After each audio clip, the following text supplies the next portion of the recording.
देव भगवान की जय। प्यारे कृष्ण कन्हैया लाल की जय। श्री गर्ग संहिता वृंदावन खंड चल रहा है और आज है 24वां अध्याय, रास विहार तथा आसुरी मुनि का उपाख्यान। नारद जी कहते हैं, तदनंतर गोपी गणों के साथ यमुना तट का दृश्य देखते हुए श्याम सुंदर श्री कृष्ण रास विहार के लिए मनोहर वृंदावन में आए। श्री हरि के वरदान से वृंदावन की औषधियां विलीन हो गई और वे सब की सब ब्रजांगना होकर एक यूथ के रूप में संगठित हो रास गोष्ठी में सम्मिलित हो गई। मिथिलेश्वर लता रूपणी गोपियों का समूह विचित्र कांति से सुशोभित था। उन सब के साथ वृंदावनेश्वर श्री हरि वृंदावन में विहार करने लगे। कदम्ब वृक्षों से आच्छादित कालिंदी के सुरम्य तट पर सब ओर शीतल मंद सुगंध वायु चलकर उस स्थान को सुगंध पूर्ण कर रही थी। बंसी बट उस सुंदर पुलिन की रमणीयता को बढ़ा रहा था। रास के श्रम से थके हुए श्री कृष्ण वहीं श्री राधा के साथ आकर बैठे। उस समय गोपांगनाओं के साथ साथ आकाश स्थित देवता भी वीणा, ताल, मृदंग, मुरचंग आदि भांति भांति के वाद्य बजा रहे थे तथा जय जयकार करते हुए दिव्य फूल बरसा रहे थे। गोप सुंदरियां श्रीहरि को आनंद प्रदान करती हुई उनका उत्तम यश गाने लगी। कुछ गोपियां मेघमल्लार नामक राग गाती तो अन्य गोपियां दीपक राग सुनाती थीं। राजन, कुछ गोपियों ने क्रमशः मालकोश, भैरव, श्रीराग तथा हिंदोल राग का 7 स्वरों के साथ गान किया। नरेश्वर, उनमें से कुछ गोपियां तो अत्यंत भोली भाली थीं और कुछ मुग्धाएं थीं। कितनी ही प्रेम परायणा गोप सुंदरियां प्रौढ़ा नायिका की श्रेणी में आती थीं। उन सब के मन श्री कृष्ण में लगे थे। कितनी ही गोपांगनाएं जार भाव से गोविंद की सेवा करती थीं। कोई श्री कृष्ण के साथ गेंद खेलने लगी, कुछ श्रीहरि के साथ रहकर परस्पर फूलों से क्रीड़ा करने लगी। कितनी ही गोपांगनाएं पैरों में नूपुर धारण करके परस्पर नृत्य क्रीड़ा करती हुई नूपुरों की झंकार के साथ साथ श्री कृष्ण के अधरामृत का पान कर लेती थीं। कितनी ही गोपियां योगियों के लिए भी दुर्लभ श्री कृष्ण को दोनों भुजाओं से पकड़कर हंसती हुई अत्यंत निकट आ जाती और उनका गाढ़ आलिंगन करती थीं। इस प्रकार परम मनोहर वृंदावनाधीश्वर यदुराज भगवान श्री हरि केसर का तिलक धारण किए गोपियों के साथ वृंदावन में विहार करने लगे। कुछ गोपांगनाएं वंशीधर की बांसुरी के साथ बीणा बजाती थीं और कितनी ही मृदंग बजाती हुई भगवान के गुण गाती थीं। कुछ श्रीहरि के सामने खड़ी होकर मधुर स्वर से खड़ताल बजाती और बहुत सी सुंदरियां माधवी लता के नीचे चंग बजाती हुई श्री कृष्ण के साथ सुस्थिर भाव से गीत गाती थीं। वे भूतल पर सांसारिक सुख को सर्वथा भुलाकर वहां रम रही थीं। कुछ गोपियां लता मंडपों में श्री कृष्ण के हाथ को अपने हाथ में लेकर इधर उधर घूमती हुई वृंदावन की शोभा निहारती थीं। किन्हीं गोपियों के हार लता जाल से उलझ जाते, तब गोविंद उनके वक्षस्थल का स्पर्श करते हुए उन हारों को लता जालों से पृथक कर देते थे। गोप सुंदरियों की नासिका में जो नक बेसरें थीं, उनमें मोती की लड़ियां पिरोई गई थीं। उनको तथा उनकी अलकावलियों को श्याम सुंदर स्वयं संभालते और धीरे धीरे सुलझाकर सुशोभन बनाते रहते थे। माधव के चबाए हुए सुगंध युक्त तांबूल में से आधा लेकर तत्काल गोप सुंदरियां भी चबाने लगती थीं। अहो, उनका कैसा महान तप था। कितनी ही गोपियां हंसती हुई श्याम सुंदर के कपोलों पर अपनी 2 अंगुलियों से धीरे धीरे छूती और कोई हंसती हुई बलपूर्वक हल्का सा आघात कर बैठती थीं। कदम्ब वृक्षों के नीचे पृथक पृथक सभी गोपांगनाओं के साथ उनका क्रीड़ा विनोद चल रहा था। मिथिलेश्वर, कुछ गोपांगनाएं पुरुष वेश धारण कर मुकुट और कुंडलों से मंडित हो स्वयं नायक बन जाती और श्री कृष्ण के सामने उन्हीं की तरह नृत्य करने लगती थीं। जिनकी मुख कांति शत शत चंद्रमाओं को तिरस्कृत करती थी, ऐसी गोप सुंदरियां श्री राधा का वेश धारण करके श्री राधा तथा उनके प्राण वल्लभ को आनंदित करती हुई उनके यश गाती थीं। कुछ वृंदांगनाएं स्तंभ, श्वेद आदि सात्विक भावों से युक्त प्रेम विह्वल एवं परमानंद में निमग्न हो योगी जनों की भांति समाधिस्थ होकर भूमि पर बैठ जाती थीं। कोई लताओं में, वृक्षों में, भूतल में, विभिन्न दिशाओं में तथा अपने आप में भी भगवान श्रीपति का दर्शन करती हुई मौन भाव धारण कर लेती थीं। इस प्रकार रास मंडल में सर्वेश्वर भक्त वत्सल गोविंद की शरण ले वे सब गोप सुंदरियां पूर्ण मनोरथ हो गई। महामते राजन, वहाँ गोपियों को भगवान का जो कृपा प्रसाद प्राप्त हुआ वह ज्ञानियों को भी नहीं मिलता, फिर कर्मियों को तो मिल ही कैसे सकता है।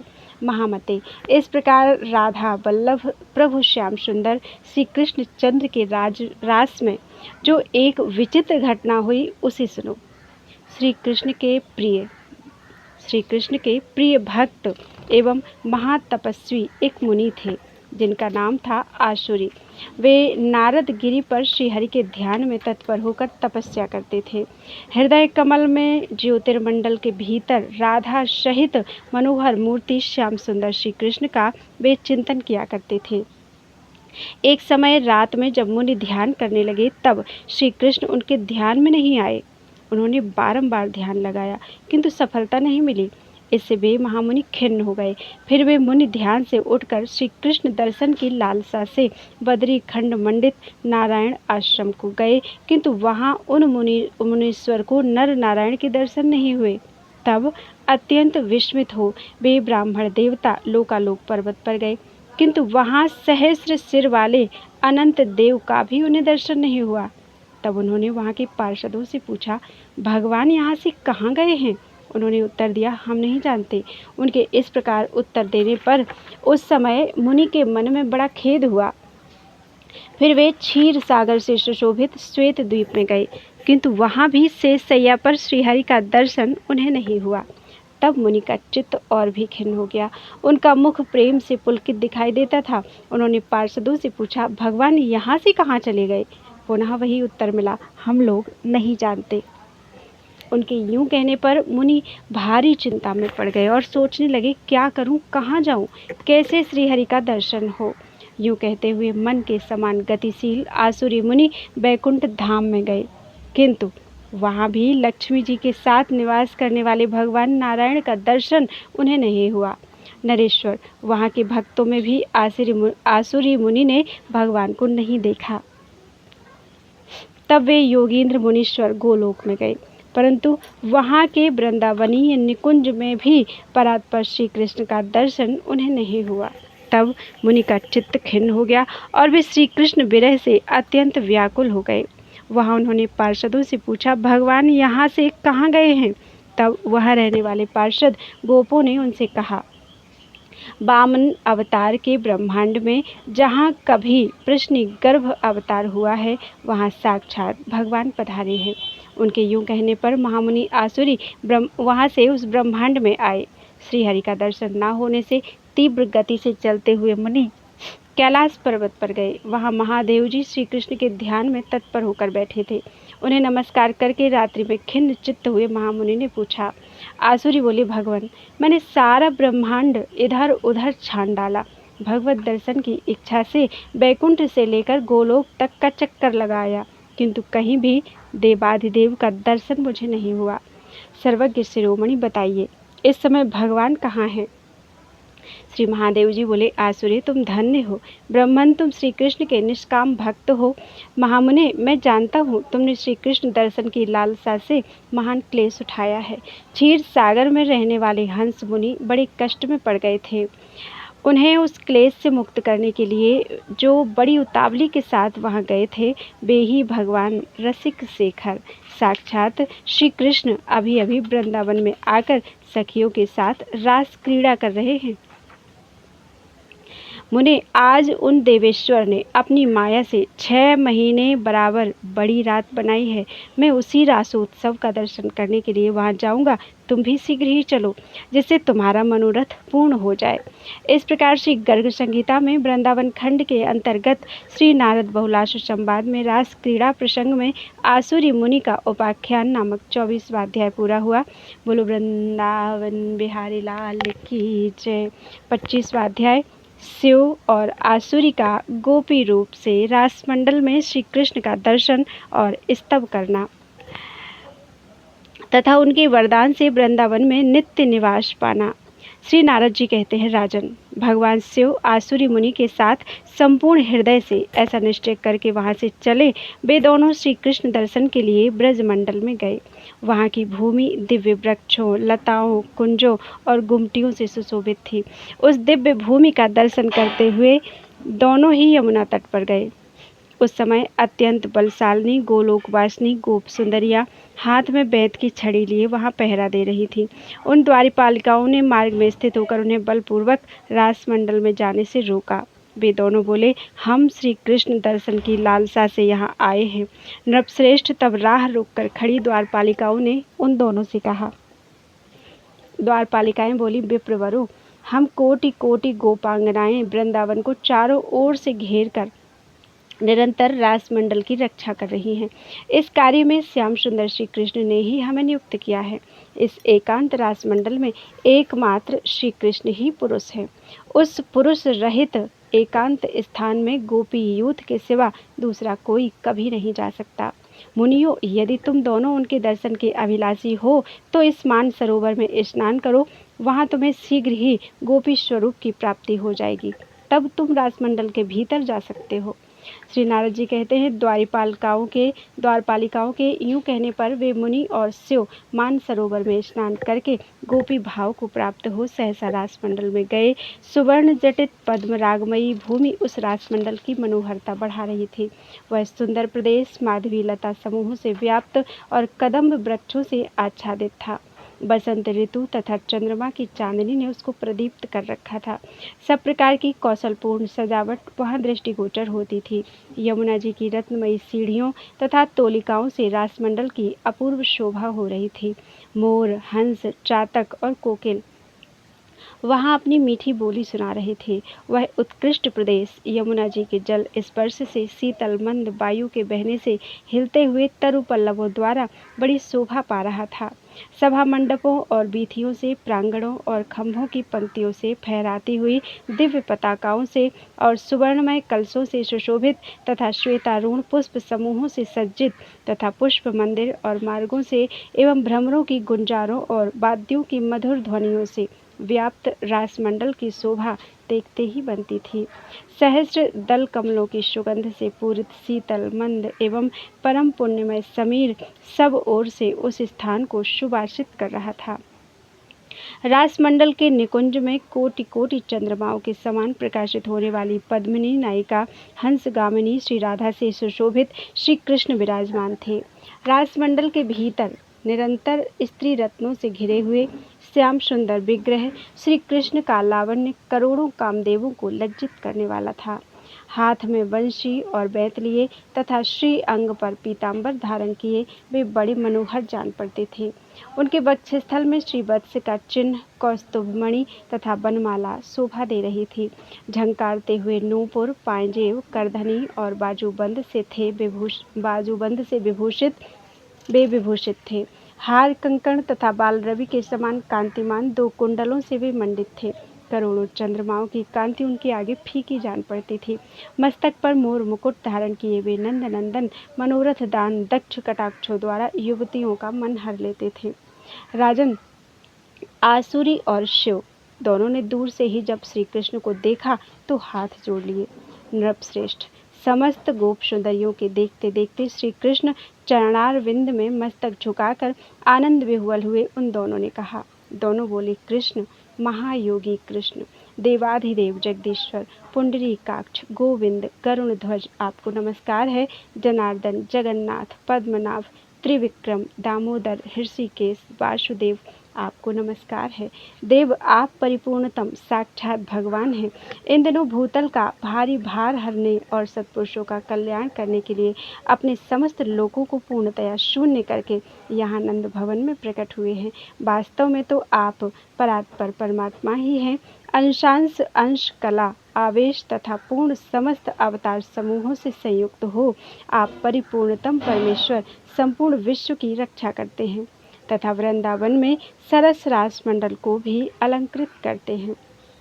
गोलोकनाथ, गिरिराजपते, परमेश्वर, वृंदावनाधीश्वर, नित्य विहार लीला का विस्तार करने वाले राधा वल्लभ, ब्रज सुंदरियों के मुख से अपना यशोगान सुनने वाले गोविंद, गोकुलपते, सर्वथा आपकी जय हो। शोभा शालिनी निकुंज लताओं के विकास के लिए आप ऋतुराज वसंत हैं। श्री राधिका के वक्ष और कंठ को विभूषित करने वाले रत्नहार हैं। श्री रास मंडल के पालक, ब्रज मंडल के अधीश्वर तथा ब्रह्मांड मंडल की भूमि के संरक्षक हैं।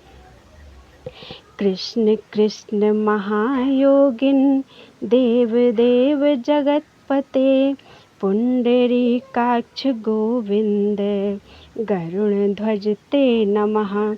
जनार्दन जगन्नाथ, पद्मनाभ त्रिविक्रम, दामोदर हृषिकेश, वासुदेव नमोस्तुते।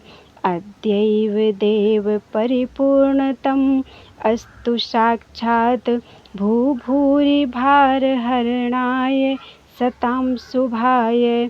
प्राप्तोऽसि नंद भवने, परतः परस्त्वं, कृत्वा हि सर्व निजलोकं शेष शून्यम्। अंशांश कांस ककलाभिरुत अभिरामं, वेश प्रपूर्ण निचयाभिरतीव युक्तः। विश्वं बिभर्षि रसरासम् अलङ्करोषि, वृन्दावनं च परिपूर्णतमः स्वयं तं त्वम्। गोलोकनाथ गिरिराजपते परेश, वृंदावनेश कृत नित्य विहार लील। राजापते ब्रजबधू जनगीति कीर्ते, गोविंद गोकुलपते किलते ज्योस्तु। श्रीमन्निकुंज लतिका कुसुमाकरस्त्वं, श्रीराधिका हृदय कंठ विभूषणस्त्वं। श्रीरासमण्डलपतिर्ब्रजमण्डलेशो, ब्रह्मांडमण्डल मही परिपालकोऽसि। श्री नारद जी कहते हैं, राजन, तब श्री राधा सहित भगवान श्री कृष्ण प्रसन्न हो मंद मंद मुस्कुराते हुए मेघ गर्जन की सी गंभीर वाणी में मुनि से बोले। श्री भगवान ने कहा, तुम दोनों ने 60,000 वर्षों तक निरपेक्ष भाव से तप किया है, इसी से तुम्हें मेरा दर्शन प्राप्त हुआ है। जो अकिंचन, शांत तथा सर्वत्र शत्रु भावना से रहित है, वही मेरा सखा है। अतः तुम दोनों अपने मन के अनुसार अभीष्ट वर मांगो। शिव और आसुरी मुनि बोले, भूमन, आपको नमस्कार है। आप दोनों प्रिया प्रियतम के चरण कमलों की सन्निधि में सदा ही वृंदावन के भीतर हमारा निवास हो। आपके चरण से भिन्न और कोई वर हमें नहीं रुचता है। अतः आप दोनों श्री हरि एवं श्री राधिका को हमारा सादर नमस्कार है। श्री नारद जी कहते हैं, राजन, तब भगवान ने तथास्तु कहकर उनकी प्रार्थना स्वीकार कर ली। तभी से शिव और आसुरी मुनि मनोहर वृंदावन में बंसी बट के समीप रासमंडल से मंडित कालिंदी के निकटवर्ती पुलिन पर निकुंज के पास ही नित्य निवास करने लगे। तदनंतर श्री कृष्ण ने जहाँ कमल पुष्पों के सौरभ युक्त पराग उड़ रहे थे और भ्रमर मंडरा रहे थे, उस पद्माकर वन में गोपांगनाओं के साथ रास क्रीड़ा प्रारंभ की। मिथिलेश्वर, उस समय श्री कृष्ण ने 6 महीने की रात बनाई, परंतु उस रास लीला में सम्मिलित हुई गोपियों के लिए वह सुख और आमोद से पूर्ण रात्रि एक क्षण के समान बीत गई। राजन, उन सब के मनोरथ पूर्ण हो गए। अरुणोदय की वेला में वे सभी ब्रज सुंदरियां झुंड की झुंड एक साथ होकर अपने घर को लौटी। श्री नंदनंदन साक्षात नंद मंदिर में चले गए और श्री वृषभानु नंदिनी तुरंत ही वृषभानुपुर में जा पहुंची। इस प्रकार श्री कृष्णचंद्र का यह मनोहर रासोपाख्यान सुनाया गया, जो समस्त पापों को हर लेने वाला, पुण्यप्रद, मनोरथ पूरक तथा मंगल का धाम है। साधारण लोगों को यह धर्म, अर्थ और काम प्रदान करता है तथा मुमुक्षुओं को मोक्ष देने वाला है। राजन, यह प्रसंग मैंने तुम्हारे सामने कहा, अब और क्या सुनना चाहते हो? इस प्रकार श्री गर्ग संहिता में वृंदावन खंड के अंतर्गत नारद बहुलाश्व संवाद में रास क्रीड़ा का वर्णन नामक 25वां अध्याय पूरा हुआ। बोलो वृंदावन बिहारी लाल की जय। त्वदीयं वस्तु गोविंदम तुभ्यमेव समर्पयेत्।